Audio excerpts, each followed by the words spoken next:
አሁን በሰሞነኛው ጦርነት በኢራንና በአሜሪካ መሃል በሚደረገው ፍልሚያ ውስጥ አንድ ወሳኝ የሆነን ሰርጥ እናገኛለን። የሁርሙዝ ሰርጥ። ይህን ስም በተደጋጋሚ ሰምታችሁታል። መዲቁ ሁርሙዝ፣ ዘ ስትሪት ኦፍ ሁርሙዝ፣ የሁርሙዝ ሰርጥ። ሳዑዲ በታሪኳ እንደዚህ አይነት ወራዳ ወይም ደግሞ እጅግ የወረደ ልዑል ይገጥማታል ብዬ አስቤ አላቅም።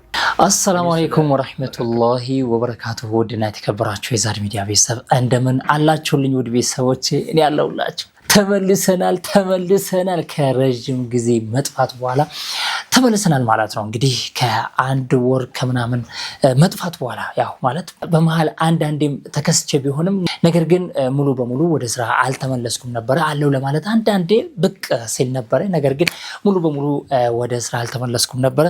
አሁን ደግሞ አልহামዱሊላህ ያው ወደ ሀገርም ተመልሻለሁ፣ ወደ ስራም ተመልሻለሁ ለማለት ነው። እንግዲህ ዛሬ ተመልሻለሁ ለማለት ያክልም አንዳንድ የተወሰኑ ቪዲዮዎችን እና የተወሰኑ መረጃዎችን ወደ እናንተ ለማድረስ መጥቻለሁ፣ ተከስቻለሁ። ውድ ቤተሰቦቼ እስቲ አቀባበል ትላለ። ለማንኛውም እንዴት ናችሁ እናንተ? ሁሉ ሰላም፣ ሁሉ ፒስ? አልহামዱሊላህ።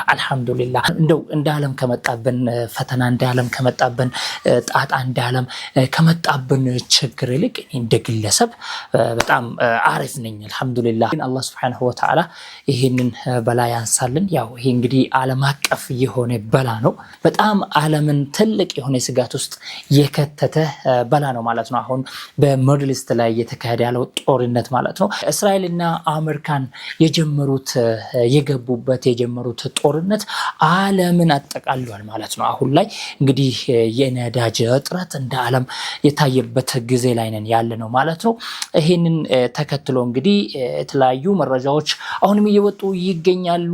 ሁርሙዝን በተመለከተ፣ ኢራንን በተመለከተ፣ አሜሪካንን በተመለከተ፣ እስራኤልን በተመለከተ ተላለ። እንግዲህ አሁን ላይ አውሮፓ ሀገራት በእስራኤል ላይ ማዕቀብን እየጣሉ ያሉበት ሁኔታ ነው ያለው ማለት ነው። በስፔን የተጀመረው ፈረንሳይ ደረሰ፣ እንደዛውም ጣሊያንም ጆይን አድርጋለሁ እያለች ትገኛለች።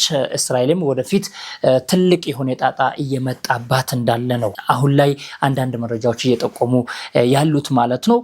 ከዛም ባሻገር እንግዲህ ከኢራን በኩል በእስራኤል ላይ የተጀመረው የሚሳኤል ደብደባ ያው አሁንም እንደቀጠለበት ነው።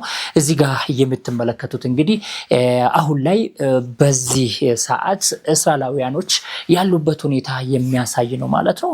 እንደ አይጥ ከጉድጓድ ይወጣሉ፣ አሁንም የሳይበር እንትን ይጨዋል፣ አሁንም ይመለሳሉ ወደ ጉድጓድ። በጣም ከባድ ነው ወላሂ። አንዳንድ እስራኤላውያኖች እየተናገሩ እንዳሉት ከሆነ በጣም ከባድ እንደሆነ ነው ይሄ ነገር ማለት ነው። ይወጣሉ፣ ሰላም ነው ብሎ ይወጣሉ፣ አሁንም ተረጋግቷል ብሎ ይወጣሉ፣ አሁንም ሳይበሩ ይጨዋል፣ አሁንም ወደ ጉድጓዳቸው ይመለሳሉ ማለት ነው። እንግዲህ እንደምትመለከቱት ነው ማለት ነው። ይሄ በየሰዓቱ በየጊዜው በየቀኑ የሚያሳልፉት ነገር ነው ይሄ የምትመለከቱት ማለት ነው። ከዛም ባሻገር ውድ ቤተሰቦች ትላንትና በ24 ሰዓት ውስጥ ብቻ ማለት ነው እንግዲህ ትልቅ የሆነ ስራ ሰርታ ዓለምን እንዳስደመመች ነው እየተነገረ ያለው ማለት ነው። እንግዲህ ትላንትና በ24 ሰዓት ውስጥ ብቻ ኢራን ታርጌት አድርጋ መታ የጣለቻቸው የአሜሪካን የጦር ጄቶች፣ የተለያዩ አውሮፕላኖች፣ የጦር አውሮፕላኖችን መታ የጣለችውን አውሮፕላኖች፣ የጦር ጄቶችን እስቲ በእያንዳንዳቸው ላሳያችሁ ውድ ቤተሰቦቼ። የመጀመሪያው እንግዲህ ታርጌት ተደርጎ እየተመታው እንግዲህ ይሄኛው የጦር ጄት ነው። በጣም እንግዲህ እስከዛሬ ታርጌት ተደርጎ አይታወቅም ማለት ሰማይ ላይ ስበር ማንም ማየት አይችልም አይታይም የተባለው የአሜሪካን ታዋቂው የጦር ጄት ነው፣ F-15 የሚባለው ማለት ነው። ይሄኛው ጄት ነው እንግዲህ ማንም ታርጌት ማድረግ አይችልም ብላ እንግዲህ አሜሪካን ሲሰክሰን ነበረ። አሜሪካን በዚህ ነው እንግዲህ ትልቁን ዝናዋን ያገኘችው። ምክንያቱም እንደዚህ አይነት የትኛውም ሀገር ማምረት የማይችሉትን ለራሷ እያመረተች ማለት ነው። በዚህ ነው እንግዲህ እንደ ዓለም የበላይነትን ያገኘችው አሜሪካን። ነገር ግን አሁን ላይ በጣም እየወረደች ያለችበት ሁኔታ ነው ያለው። ምክንያቱም ኢራን እያዋረደቻቸው ነው ነው። እያንዳንዱና የአሜሪካን የሆኑ ማቴሪያሎችን እየመታችና እያወደመች ያለችበት ሁኔታ ነው። እንግዲህ ያው የታወቀ ነው። እንግዲህ ፐርሺያን እናውቃለን እኛ ሙስሊሞች በተለይ ፐርሺያዎችን እናውቃቸዋለን። በጣም ሊቅ እንደሆኑ በጣም ኃይለኛ የጦር ስትራቴጂ የሚያውቁ ሰዎች መሆናቸውን እናውቃቸዋለን። ፐርሺያን እናውቃቸዋለን። ያው በተለይ ከሁርሙዝ ጋር በተያዘ እንግዲህ እናውቃለን ሁርሙዝ ማን እንደሆነ። እንግዲህ ፐርሺያዎችን ከዚህ በፊት እናውቃለን ለማለት ነው። ውድ ቤተሰቦች F-15 መታ ጥላ ነበረ። ከዛ በኋላ ነው እንግዲህ እነኚህ አሁን የሚቆጥርላችሁ የጦር አውሮፕላኖች ተመተው የወደቁት ማለት ነው። እንግዲህ F-15 ተመታ። ከዛ በኋላ እነኚዎች ደግሞ ብላክ ሃውክ የሚባሉት የጦር አውሮፕላኖች መጡ እነሱን ፈለጋ ማለት ነው። ወይ ደግሞ ሁለት አብራሪዎች ነበሩ F-15 ውስጥ የነበሩት ማለት ነው። አንዱ እንግዲህ በፓራሹት እንደወረደና በህይወት እንዳለ ነው እንግዲህ አሜሪካን ደርሳ እንዳገኘችው ነው። አንዱ ደግሞ ጠፍቶ ነበረ። እሱን ለማግኘት ነው እንግዲህ ይሄኛው ሁለቱ ብላክ ሃውክ የሚባሉ የጦር አውሮፕላኖች እየመጡት ማለት ነው። እነሱም ታርጌት ተደርጎ በዚህ መልኩ ነው እንግዲህ ተመቶ የተጣሉት ማለት ነው። ከዛ በኋላ ኤ-10 የሚባለው መጣ፣ ይሄኛው ጄት ማለት ነው። ከዛ በኋላ መጣ። ይሄኛውም እንግዲህ ሁለት ነው የሚባለው። ሌላኛው ደግሞ እዚህ ጋር የምትመለከቱት ቺኑክ ይባላል። ይሄ እሱም እንግዲህ እንትን ነው፣ ሄሊኮፕተር ነው። ይሄ እንግዲህ ዓለምን እያስደመመ ነው የሚገኘው ማለት ነው። ውድ ቤተሰቦች እንግዲህ እንደሚታወቀው ትራምፕ 10 ቀን ለኢራን ሰጥቶ ነበረ ለድርድር ማለት ነው። 10ሩ እንግዲህ አልቆ አሁን ላይ 2 ቀን ብቻ መሰለኝ የሚቀረው። በዚህ 48 ሰዓታት ውስጥ ኢራን ውሳኔዋን ማሳወቅ አለባት። ልታሳወቀኝ ይገባል። ካልሆነ እንግዲህ አሁን ከሰዓት በኋላ የወጣው መረጃ ነው ከዋይት ሃውስ ማለት ነው። አሁንም በተደጋጋሚ እየዛቱ ነው የሚገኙት ማለት ነው። እንግዲህ የምንመለከት ይሆናል። ለማንኛውም እንግዲህ ብዙ ጊዜ ዝቶ ያው እንደተዋረዱ አይተናል። አሁንም እንግዲህ ዝተዋለሁ፣ ጀሃነም አረጋታለሁ ኢራንን ብለዋለሁ። በቃ ምንም ማስቀረው ነገር የለም ብሎ እንግዲህ ሆርሙዝን ካልከፈተች እንደዛውም ምን ብሎ የሆነ መስፈርት ፖይንቶች አስቀምጦ ነበረ።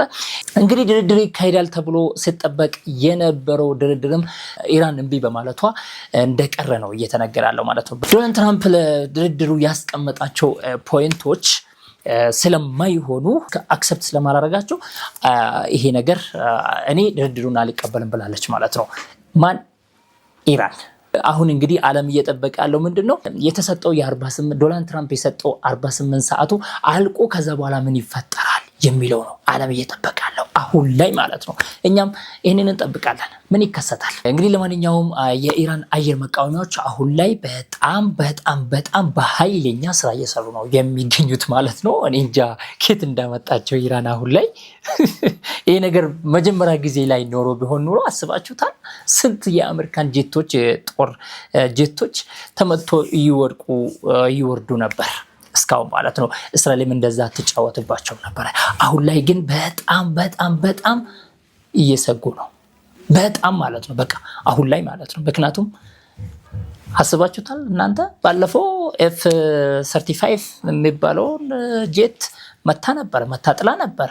እንደገና ደግሞ ምን አይል አሜሪካን ላይ እስከሳራ እያደረሰች ነው የምትገኘው። አሜሪካን በየቀኑ እየከሰረች ያለችው ዶላር ምን አይል ነው። በጣም ብዙ ዓለምን እያነጋገረ ነው የሚገኘው ይሄ ነገር ማለት ነው። ምክንያቱም አሜሪካን በጣም ትልቅ የሆነ ክሳራን እያስተናገደች ትገኛለች። እንግዲህ አሜሪካን እንደቀልድ የገባችበት ጦርነት በጣም ትልቅ የሆነ ክሳራን ይዞባት መጥቷል። በጣም ማለት ነው። እንግዲህ ያስባችሁታል ዶናልድ ትራምፕ አሁን ላይ ዶናልድ ትራምፕ ላይ እየተነሳ ያለውን ተቃውሞ ባለፈው ኖኪንግ የሚሉትን አይታችሁታል አይደል? ባለፈው ኖኪንግ የሚባሉ አሜሪካን ውስጥ አይታችሁታል አይደል? ሚሊየንስ የወጡት ማለት ነው። ከአሜሪካን አልፎ አንዳንድ አውሮፓ ሀገራት ላይ የተወጣ ሰልፍ ነበር። ያ ተቃውሞ ሰልፍ ማለት ነው። እንግዲህ ዶናልድ ትራምፕ ምን ያህል አሜሪካናውያን ዘንድ ተጠልቶ እንዳለ ነው። በቃ ይሄ ነው እንግዲህ ያለው ውድ ቤተሰቦቼ። ፔንታጎን ዛሬ ባወጣው መረጃ እስካሁን የአሜሪካን ወታደር ከ365 በላይ የሆኑ ወታደሮች ተጎድተዋል፣ ቆስለዋል፣ ተጎድተዋል። የሞቱትንም በዛው ልክ እንግዲህ አሜሪካን 300 አወጣች ማለት ከዛ በላይ እጥፍ ማለት ነው። ይሄ ነው ያለው አሜሪካን በኢራን ላይ የምታደርገውን የአየር ጥቃት እኛ የአየር መንገዳችንን አንፈቅድም አንሰጣትም በማለታቸው እንግዲህ ብዙዎችን እያነጋገረ ይገኛል። ሳዑዲ እንዴት ይሄንን ልትል ቻለች? ለኢራን እጅ እየሰጠች ነው የምትገኘው ሳዑዲ። እንግዲህ ብዙዎችን ኮንፊውዝድ ያደረገ ነገር ነውና ወደፊት የምንመለከተው ይሆናል። ለምን እንደተባለ ለምን ይህ መግለጫ እንደተሰጠ ሊሰጥ እንደተቻለ የምንመለከት ይሆናል። እንግዲህ ሰሞኑ ታውቃላችሁ ዶናልድ ትራምፕ የሳዑዲ ልዑል ላይ መሐመድ ቢን ሰልማን ላይ የተናገረውን ንግግር ሰምታችኋል ብዬ አስባለሁኝ። በተለይ በወንድማችን አሚር ስለሱ ነገር ተናግሮ ነበረ ወይ ደግሞ ስለሱ ነገር የሆነ መረጃ አቃብሎ ነበረ ባለፈው ሳምንት። እሱን እንግዲህ የሀገራችን ሰዎችም ብዙዎች ሲቀባበሉ ተመልክቻለሁ። እስቲ እሱን ቪዲዮ እንመልከት። እንደው ሳዑዲ በታሪኳ እንደዚህ አይነት ወራዳ ወይም ደግሞ እጅግ የወረደ ልዑል ይገጥማታል ብዬ አስቤ አላቅም። እኔ ስለ መካከለኛው ምስራቅ ስለ ኢራን አሜሪካ ያሉትን መረጃዎች ለመስራት አዳዲስ ነገር ላይ ሲሄድ ያው የአሜሪካው ፕሬዝዳንት ዶናልድ ትራምፕ ስለ ሳዑዲው ልዑል እንግዲህ ልዑል ነው አይደል የሚባለው ስለ ሳዑዲው ልዑል የተናገረው ነገር በቃ እዚህ ጋር ለመናገር ራሱ አይመችም። በቃ አገልጋይ ነው ካለ በኋላ ያለው ነገር በቃ ቃላቱ እዚህ ጋር መጠቀም አልችልም። በጣም ነው የሚያሳፍረው። ሙሐመድ ቢን ሰልማን የመጀመሪያ ስህተት ሲሰራ የነበረው በርካታ ዑለሞችን፣ በርካታ ዳኢዎችን፣ ኡስታዞችን፣ በርካታ አስተማሪዎች የዲን አስተማሪዎችን አስሯል። የሳዑዲ እስር ቤቶች ብትሄዱ በርካታ በእውቀት የተሞሉ የእስልምና ትላልቅ ሰዎች ነው የሚገኙት።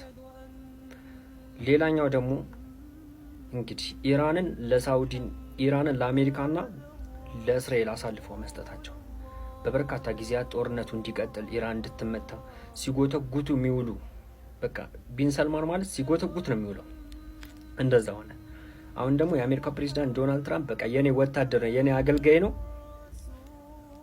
በቃ ጫማ ይልሳል፣ በቃ ጫሜን ይልስልኛል ማለት ነው የቀረው። እንደውም ከዛ የባሰ ነገር ነው የተጠቀመው። እኔ እዚህ ጋር መጠቀም አልችልም። ምን አይነት ጊዜ ነው? ሳዑዲ ረሱላችን ሰለላሁ ዐለይሂ ወሰለም የሰሃቦች ምድር በእንደዚህ አይነት ሰው አሁን እየተመራ መሆኑን ሳስብ ወላሂ ያሳምማል። ይሄ እንደ ዜና አይደለም፣ በቃ በጣም ስላሳመመኝ ወላሂ። እስኪ የእናንተንም ሀሳብ እስኪ ኮሜንት ላይ አስቀምጡ። ምን ተሰማችሁ? በደም ሼር፣ ኮፒ ሊንክ፣ ሪፖስት እያደረጋችሁ አዳርሱት። እሱ ከተናገራቸው አሚር ወንድማችን ከተናገራቸው ስለ ልዑሉ ከተናገራቸው ነገሮች ምኑ እንዳልተመቻቸው አዶኖ ግን በጣም ብዙዎች ሲቀባበሉ ተመልክቻለሁ።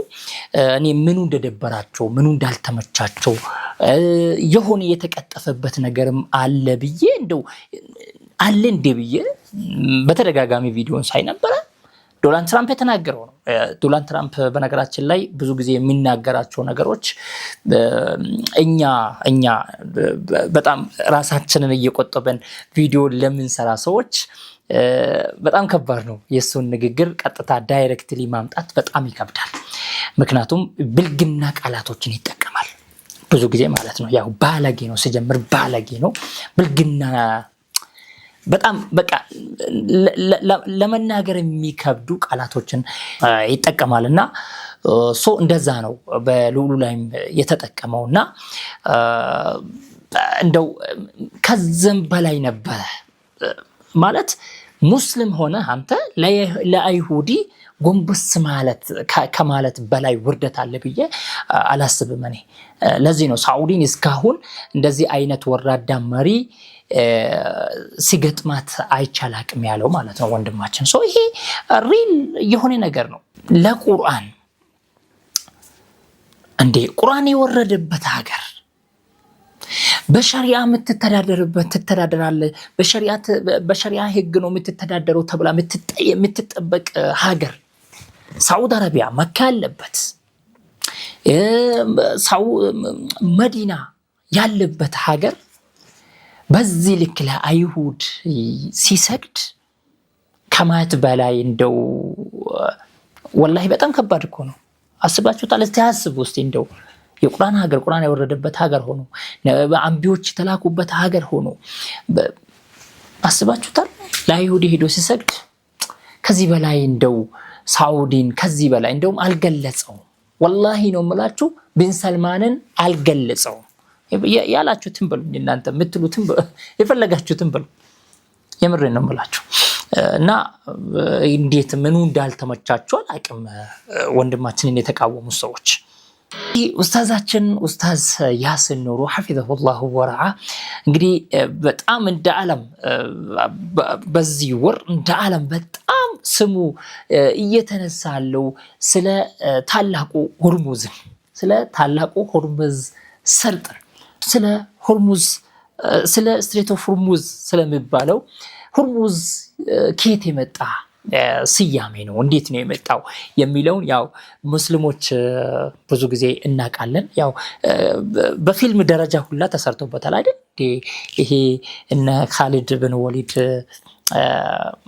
ጦርነት ምናምን ተብሎ ከዚህ በፊት ሕፃን እያለን የምናያቸው ፊልሞች ነበሩና ስለ ሆርሙዝን ሰምታችኋል ብዬ አስባለሁ። ነገር ግን በዚህ በኡስታዝ ያሲን ኑሩ አንደበት ሲሆን ደግሞ በዛ ላይ ደግሞ ኹጥባ ሆኖ ሚንበር ላይ ተወጥቶ ደግሞ በኡስታዝ ያሲን ኑሩ አንደበት ሲነገርና ሲወራ እንደው ምን ልበላችሁ እስቲ ላሰማችሁ።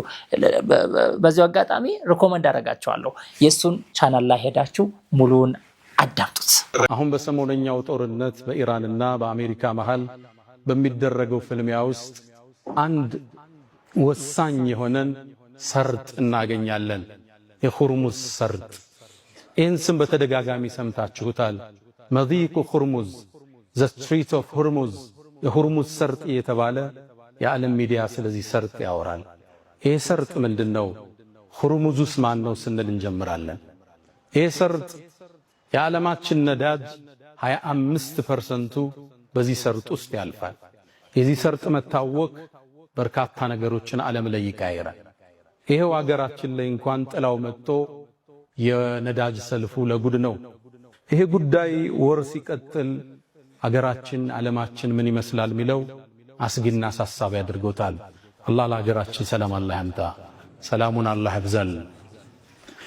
ታዲያ ይህ ሰርጥ ሲነሳ አንድ ደማቅ ስም ይነሳል።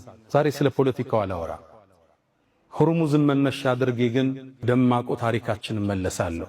ሆርሙዝ ማን ነው? የአካባቢ ፐርሻን ኢምፓየር ይባላል። ኢራንን የያዘው ቦታ የፐርሺያኖች ስሮ መንግስት፣ የፋርሶች ስሮ መንግስት ደማቅ ግዛት ሀያል ነገስታት ነበሩ። ታዲያ ከነሱ ነገስታቶች ውስጥ አንድ ታዋቂ ጀነራል አለ።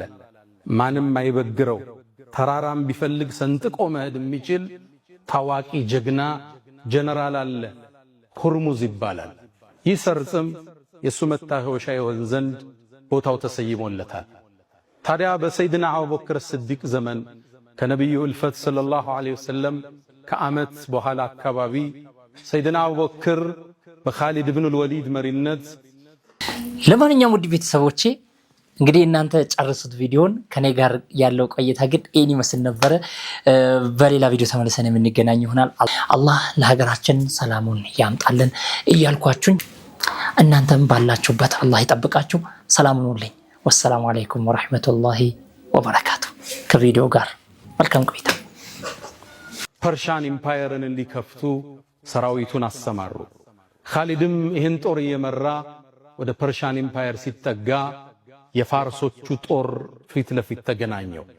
የጦሩ ጀነራል ሆርሙዝ ይባላል። ይሄ ሰርጥ የተሰየመለት። ታዲያ ፊት ለፊት ሲገናኙ ሁሉም ጦራቸውን አሰለፉ። ፍልሚያው ከመጀመሩ በፊት ማንም አይበግረው ሆርሙዝ ወደ ሜዳ ወጣና ኻሊድ የታለ ብሎ ተጣራ። ኻሊድን እንዴት አወቀው? በእርግጥ ኻሊድ 100 ጦርነቶችን አድርጎ ተሸንፎ ማያውቅ የአላህ ሰይፍ መሆኑን ዓለም ዝናውን ያውቀዋል። ኻሊድን በመግደል ታሪኩን ሊያሸበርቅ ፈለገና ኻሊድ የታል ወጦ ይፋለመኛል። ከጦሩ መሃል ያ የነብዩ ደረሳ ኻሊድ ብን ወሊድ ወጦ ተሰየመ። ከዛም ሆርሙዝም አስከተለና ጀግና ወንድ ከሆንክ ውረድና ከፈረስህ እንፋለም አለው። ይሄ ጀግናም ኻሊድ ወረደ። ሁለቱም ፈረሳቸውን መተው ወደ ሰራዊቱ መለሱት። ሜዳው ላይ ሁለቱ ተገናኙ። የሁለት ዓለም ጀግኖች ማን ያሸንፍ ይሆን? ፋርሶቹ እርግጠኛ ናቸው እንደሚገለው ኻሊድ። ሙስሊሞቹ ደግሞ የኻሊድን ማንነት ያውቃሉ። ጦርነቱ ሀብሎ ተጀመረ። ሁለቱ ተፋለሙ። ሰራዊቱ ይመለከታል። አቧራው ጨሰ፣ ሰይፎች ተላተሙ፣ ጦሮች ተወረወሩ። ታዲያ ሁርሙዝና የፐርሻን ኢምፓየር የኻሊድን አስደማሚ የጦር ቴክኒክ ተመለከቱ። ሁርሙዝ እንዲህ አይነት ሰው ገጥሞት አያውቅም። እንዲህ አይነት የካራቴ ችሎታ ያለው የጦር አሰነዛዘር፣ የሰይፍ አመካከት ብቃት ያለውን ጀነራል ገጥሞት አያውቅም። እንደተደመመ አቧራው ድንገት ሲገለጥ የኻሊድ ሰይፍ ደም እያፈሰሰ ነበር። ሰሃቦቹ ተክቢር አደረጉ። ያን ትልቅ ጀነራል ኻሊድ ፊት ለፊታቸው ላይ አጋደመው። ኻሊድ ብን አልወሊድ ረዲየላሁ ተዓላ ዐንሁ። ሰራዊቱ ራደ። ሁርሙዝ ይገረፋል ብሎ አላመነም፣ ይሞታል ብለው። ያኔም ኻሊድ ስነልቦናቸው እንደተናደ ሲያቅ ሰራዊቱ ሙስሊሙ እንዲያጠቃ አደረገ። ትልቁን ጦርነት በድል ተወጡት። ያ ጦርነት ካዚማ ይባላል። የተላተሙበት ቦታ ካዚማ ስለሚባል አሊያም ዛቱ ሰላሲል የሰንሰለቱ ጦርነት ይባላል። ሰንሰለት የተባለበት ፐርሺያኖቹ ሰራዊቱ እንዳይሸሽ ራሳቸውን በሰንሰለት አስረው ነው የሚዋጉት። አይሸሹም፣ ግንብ ናቸው። ከሞቱ ይሞታሉ፣ ካልሆነም ያሸንፋሉ። በሰንሰለት ራሳቸውን ጠፍረው ነው የሚወጡት። ይህን ሰንሰለት ጥሰው ኻሊድ ብን አልወሊድ ከሰራዊቱ ጋር ድል ያደረጉበት ታሪክ ሁርሙዝን ያስታውሰናል።